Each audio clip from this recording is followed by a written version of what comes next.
Welcome to the City Gallery. I'm so glad to have you here. I would like you to give me a few words on what you think about the meaning of this project and being here. Oh goodness, the meaning of this project is that the sky is the limit. There are no glass ceilings, and as long as you have faith and love in your heart, you can do anything. Great. And how do you feel now that you saw your portrait in person?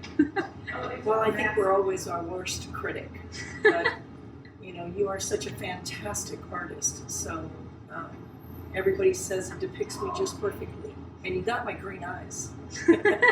Nice. Okay, do you have a word of advice for the girls? Probably my biggest word of advice would be to always believe in yourself, believe in God, and believe in your family. Always keep God close to your heart, and you will succeed in anything you do.